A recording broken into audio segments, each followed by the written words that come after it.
ওমরকে আমি যখন বাড়ির দরজায় যে ডাক দিলাম, হে ভাই ওমর, আপনি তো খলিফাতুল মুসলিমিন, আজকে ঈদের জামাত তো আপনি পড়াবেন, আপনি কেন ঘরের ভিতরে রইলেন? হযরত আবু হুরায়রা ডাক দিয়া বলেন, আমি যখন ওমরের বাড়ির দরজায় দিলাম, ওমরকে যা দেখি ঘরের ভিতরে কান্না করতেছে। আমি ডাক দিয়ে বললাম, ও ওমর, খলিফাতুল মুসলিমিন, আপনি কেন কান্না করতেছেন? হযরত ওমর ডাক দিয়া বলেন, ঈদ মানে আনন্দ ওই সমস্ত ব্যক্তিরা করবে যেই সমস্ত ব্যক্তিদেরকে আল্লাহ তাআলা মাফ করে দিয়েছেন। রমজান মুবারক পাইলেন, রাসূল হাদিসের মধ্যে ইরশাদ করেছেন, ও আবু হুরায়রা, তুমি কি জানো না, নবীজি বলছেন, কোন ব্যক্তি যদি রমজানুল মুবারক মাস পায় আর যদি রমজান মাস পাইয়া তার গুনাহ মাফ না করাইতে পারে, তার মত হতভাগা দুনিয়ার জমিনে নাই। ও আবু হুরায়রা, আমি তো রমজানুল মুবারক মাস পেয়েছি, কিন্তু আল্লাহ তাআলা আমাকে মাফ করছে কিনা আমি জানি না। আমি তো জানি না ওই সমস্ত ব্যক্তিরা ঈদের আনন্দ করবে, উল্লাস করবে যাদেরকে আল্লাহ তাআলা মাফ করে দিয়েছেন। আমি আবু হুরায়রা জানি না, বিদায় আমি এখন কান্না করতেছি। বলো বলো বলো, তোমার কাছে কোনো ওহী আসছে কিনা, তোমার কাছে কোনো হাদিস নিয়ে আসছে কিনা যে তুমি আমাকে আল্লাহ তাআলা এই দিনে মাফ করে দিয়েছেন? হযরত আবু হুরায়রা দিয়ে বলতেছেন, ও খলিফাতুল মুসলিমিন, আপনাকে তো বিশ্বের রাহমাতুল লিল আলামিন ইন্তেকালের পূর্বে আপনাকে তো 10 জন সাহাবীর ভিতরে দ্বিতীয় নাম্বার সাহাবী, যাকে আল্লাহ তাআলা 10 জনকে জান্নাত দিয়েছেন, তার ভিতরে দ্বিতীয় নম্বরে আপনি কেন কান্না করতেছেন? আবু হুরায়রা কে দেখে বিশ্ব নবীর সাহাবী হযরতে ওমর ডাক দিয়া বলে, শোনো শোনো, আমি যে আজকে কান্না বন্ধ করে দিব, নবীজি তো আমাকে আরো আগে এই সংবাদ দিয়েছেন, আমার নবী বিশ্ব নবী রাহমাতুল লিল আলামিন ইন্তিকাল করছেন, অনেক দিন হয়ে গেল, অনেক বছর হয়ে গেল। এখন যদি আমি ওমরের কারণে, ওমরের কোন কুফলাদের কারণে আল্লাহ তাআলা ওই জান্নাতের টিকিট যদি ক্যান্সেল করে দেয়, সেই ভয়, সেই আতঙ্কের কারণে আমি ওমর আজকে ঈদের দিন কান্না করি। আলহামদুলিল্লাহ, আলহামদুলিল্লাহি ওয়া কাফা ওয়া সালামুন আলা ইবাদিহিল্লাযিনা ইসতাফা।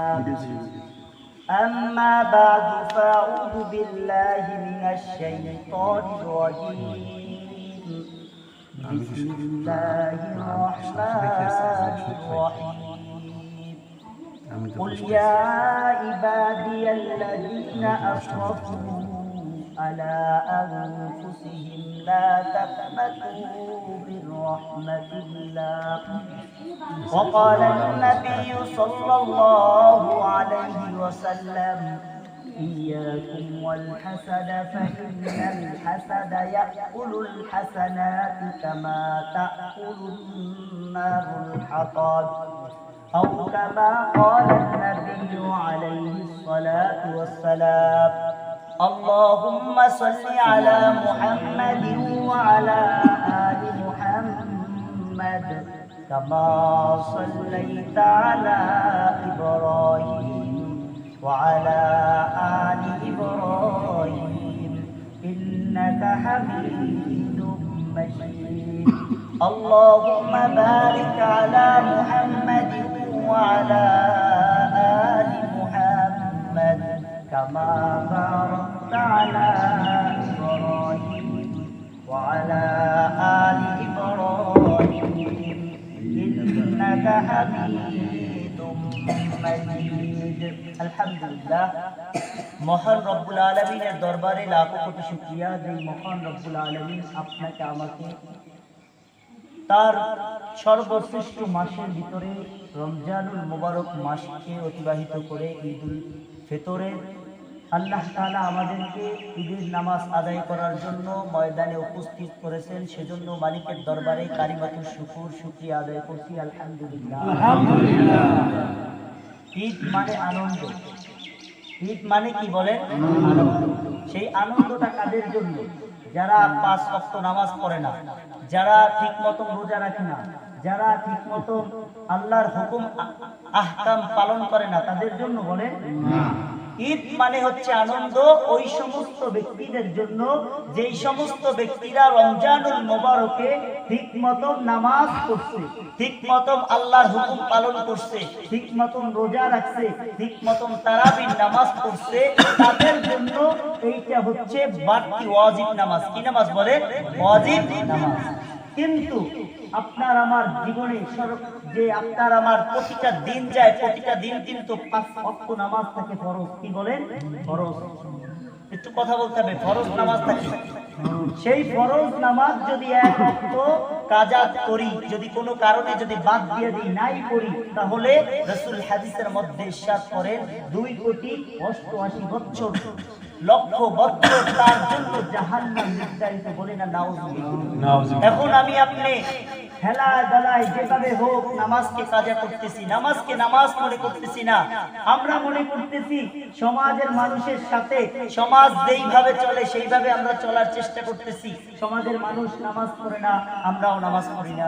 আবার সমাজের মানুষ যারা শুক্রবার নামাজ পড়ে, নামাজের জন্য যে মসজিদে যাইতে হয়, সেই কিছু কিছু নামাজ মানুষ পড়ে মানুষ দেখানো, কিছু কিছু ইবাদত করে মানুষ দেখানো।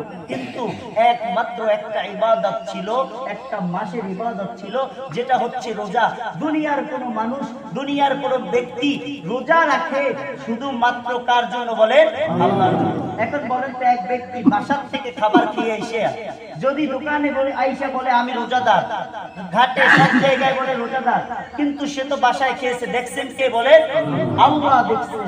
কিন্তু সেও যদি রোজাদার দাবি করে, আল্লাহ তাআলা তো দেখতেছেন। কিন্তু যেই ব্যক্তি রোজা রাখে কার জন্য? বলেন আল্লাহর জন্য। সেই সারা একটা মাস একেবারে যে রমজানুল মুবারকের চাঁদ ওঠা থেকে শুরু কইরা একবারে শাওয়াল মাসের চাঁদ ওঠার আগ পর্যন্ত যেই রোজাটা আল্লাহ তাআলা ফরজ করেছেন, সেই রোজাটা রাখছে, তাদেরকে মুমিন মুত্তাকি বান্দা বলা হয়। তাদেরকে কি বলা হয়? বলেন মুমিন মুত্তাকি বান্দা। আল্লাহ তাআলা রোজা দিয়েছেন আমাদের জন্য তাকওয়া অর্জন করার জন্য। কি তাকওয়া অর্জন? যে যদি কোনো ব্যক্তি রোজা রাখে তার ভিতর 4টা গুণ থাকে, 4টা অপরাধ তার থেকে দূর হয়ে যায়। 4টা গুণের ভিতরে 1 নাম্বার গুণ হচ্ছে তার ভিতরে কোনো হিংসা থাকে না, রিয়া থাকে না, তার ভিতরে কোনো অহংকার অহমিকা কিচ্ছু থাকে না। যখন বান্দা অহংকার মুক্ত ইবাদত করতে পারবে, মালিক ডাক দিয়ে বলেন যে বান্দা তুমি যদি অহংকার মুক্ত ইবাদত বندگی করো, তাহলে সবচেয়ে দাম আমি আল্লাহর কাছে বেশি। সুবহানাল্লাহ। এখন এক ব্যক্তি ইবাদত বندگی করতেছে, তার ইবাদতের ভিতরে 2টা জিনিস থাকে। একটা হচ্ছে আমি যদি ইবাদত বندگی করি, আমাকে আল্লাহ তাআলা maaf করবে, জান্নাত দিবে, জাহান্নাম থেকে maaf করবে। কিন্তু ওই ব্যক্তি ইবাদতের সাথে যদি আল্লাহর সাথে যদি কাউকে শরীক করে, তার ইবাদত বندگی হবে? বলেন। কারণ আল্লাহ তাআলা ডাক দিয়ে বলতেছেন, হে দুনিয়ার মানুষ শোনো, আমি তোমাদেরকে মা খালাকতুল জিন্না ওয়াল ইনসা ইল্লা লিয়াবুদুন, আমি তোমাদেরকে সৃষ্টি করেছি শুধুমাত্র ইবাদতের জন্য।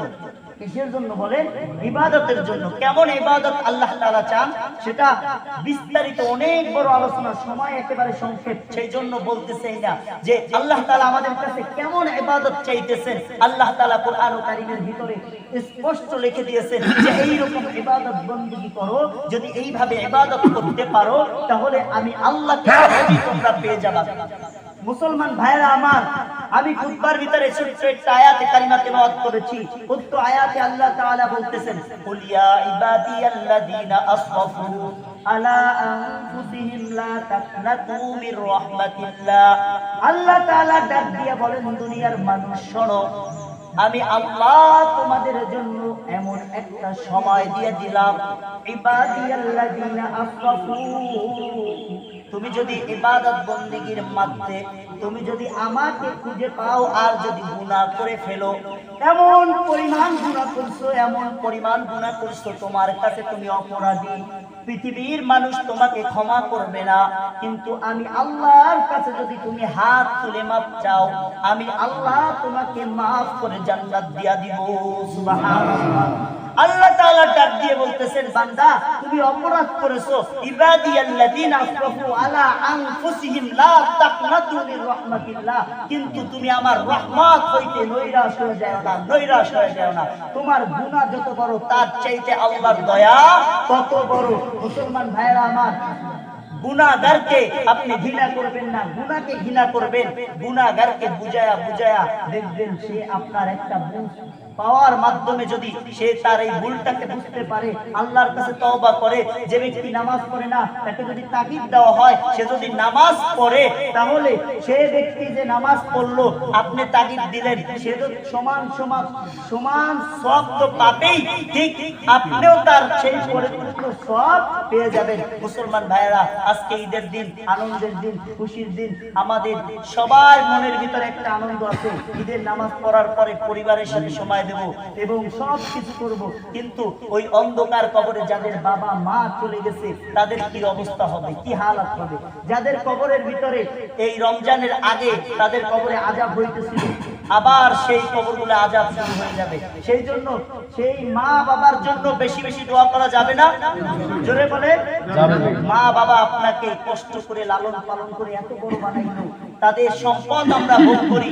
আমি একটা কথা প্রায় জুমায় বলি, মা বাবার সম্পদ আমরা ভোগ করি, মা বাবার টাকা রেখে যাওয়াটা সেটা আমরা খাই।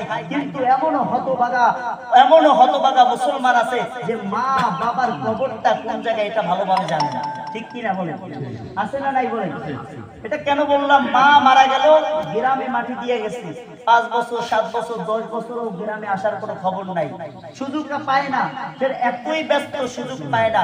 মনে করবেন আপনি যতটুকু আপনার মা বাবার জন্য করবেন, ঠিক আপনার সন্তান আপনার জন্য ততটুকুই করবে। আপনি যদি মার উপরে একটা ধমক দেন, আপনার সন্তান আপনার উপর একটা ধমক দিবে। আপনি যদি আপনার মায়ের সাথে খারাপ আচরণ করেন, আপনার সন্তান আপনার সাথে খারাপ আচরণ করবে। এটাই হচ্ছে নীতি। মুসলমান ভাইয়েরা আমার, ঈদের দিন, আনন্দের দিন। হযরত ওমর রাদিয়াল্লাহু তাআলা আনহুর একটি ঘটনার ভিতরে পাওয়া যায়। হযরত ওমর রাদিয়াল্লাহু তাআলা আনহু ঘরের ভিতরে ছিলেন, ঘরের মধ্যে থাকা অবস্থায় হযরত ওমর রাদিয়াল্লাহু তাআলা আনহুকে ঈদের নামাজ পড়ানোর জন্য তাকে ডাকতে গিয়েছেন হযরত আবু হুরায়রা রাদিয়াল্লাহু তাআলা আনহু। বলেন তো, পৃথিবীর ভিতরে যত সাহাবী আছে আর যত বেশি হাদিস লেখক আছে, সবচেয়ে বেশি হাদিস লিখছেন আবু হুরায়রা রাদিয়াল্লাহু তাআলা আনহু। সে হাদিসখানা বর্ণিত করেন, হযরত ওমরকে আমি যখন বাড়ির দরজায় যে ডাক দিলাম, হে ভাই ওমর, আপনি তো খলিফাতুল মুসলিমিন, আজকে ঈদের জামাত তো আপনি পড়াবেন, আপনি কেন ঘরের ভিতরে রইলেন? হযরত আবু হুরায়রা ডাক দিয়া বলেন, আমি যখন ওমরের বাড়ির দরজায় গেলাম, ওমরকে যা দেখি ঘরের ভিতরে কান্না করতেছে। আমি ডাক দিয়ে বললাম, ও ওমর, খলিফাতুল মুসলিমিন, আপনি কেন কান্না করতেছেন? হযরত ওমর ডাক দিয়ে বলেন, ঈদ মানে আনন্দ ওই সমস্ত ব্যক্তিরা করবে যেই সমস্ত ব্যক্তিদেরকে আল্লাহ তাআলা মাফ করে দিয়েছেন।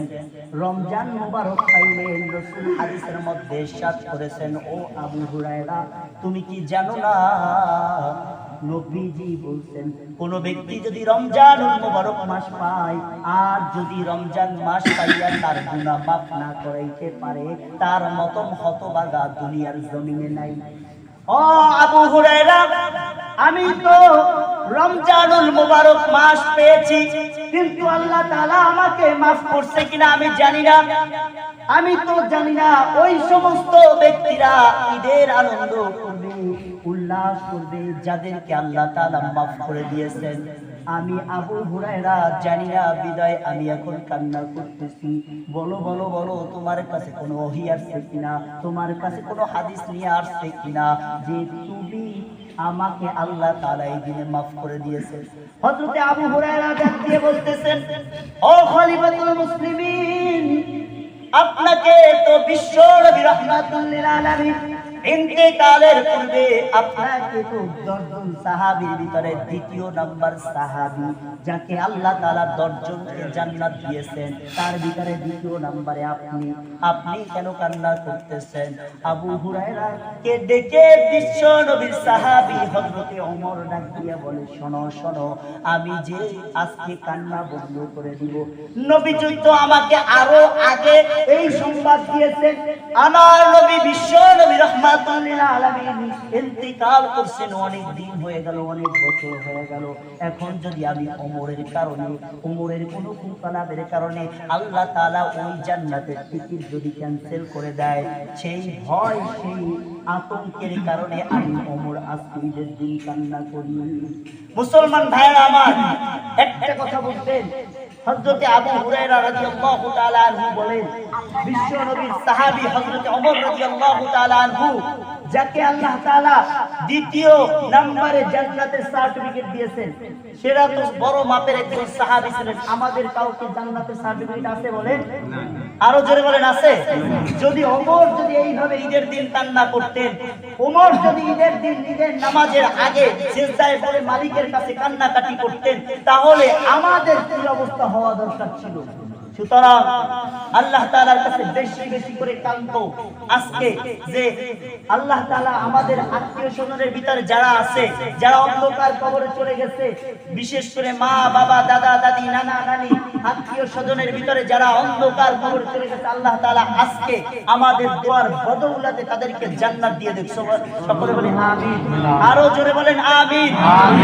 আল্লাহ তাআলা আমাদের সবাইকে পবিত্র ঈদুল ফিতরে যে একটা হক আছে, যে একটা হুকুম আছে, সেই হুকুম হক পালন করার তৌফিক দান করুন। সকলে বলি আমিন। আরো জোরে বলেন আমিন। আমিন। প্রিয় ভাইরা আমার, কথা অনেক ছিল, কিন্তু সময়ের একেবারে সংক্ষিপ্তর কারণে কথা অনেক কিছু বলতে পারলাম না।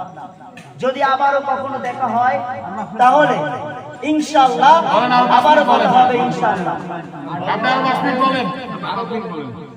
প্রিয় ভাইরা আমার, হযরত ওমর রাদিয়াল্লাহু তাআলা আনহু যখন গভর্নর ছিলেন, দেশের খলিফা ছিলেন, দ্বিতীয় খলিফা, যে যার কথায় অর্ধ জাহান চলতো, আমাদের মতন বাংলাদেশের মতন এত একটা দেশ নয়, অর্ধ জাহান, পৃথিবীর অর্ধেক, যার খলিফা ছিলেন হযরত ওমর, তার একটি ঘটনার ভিতরে পাওয়া যায়। হযরত ওমর রাদিয়াল্লাহু তাআলা আনহু যখন অর্ধ জাহানের খলিফা, ঈদের সময় চলে আসছে, তার স্ত্রী দেখে বলতেছেন, ও প্রাণের স্বামী আমার, আপনার কিছু বাচ্চা আছে, আপনার মেয়ে আছে, আপনার ছেলে আছে, তাদেরকে ঈদের কিছু সামগ্রী কিনে দেন, মার্কেট কিনে দেন। আমরা তো বলি মার্কেট, ঠিক কিনা জোরে বলেন? গরিব হই ধনী হই, ঈদের উপলক্ষে কিছু না কিছু কিনি, তাই না? অর্ধ জাহানের খলিফা হযরত ওমর রাদিয়াল্লাহু তাআলা আনহুর ঘটনাটা শুনেন। হযরত ওমর রাদিয়াল্লাহু তাআলা আনহু যখন অর্ধ জাহানের খলিফা, আর যখন তার স্ত্রী দেখে বলতেছেন যে আপনি অর্ধ জাহানের খলিফা, আপনার ছেলে মেয়েদেরকে আপনি ঈদের সামগ্রী কিনে দেন, ঈদের কিছু কিনে দেন।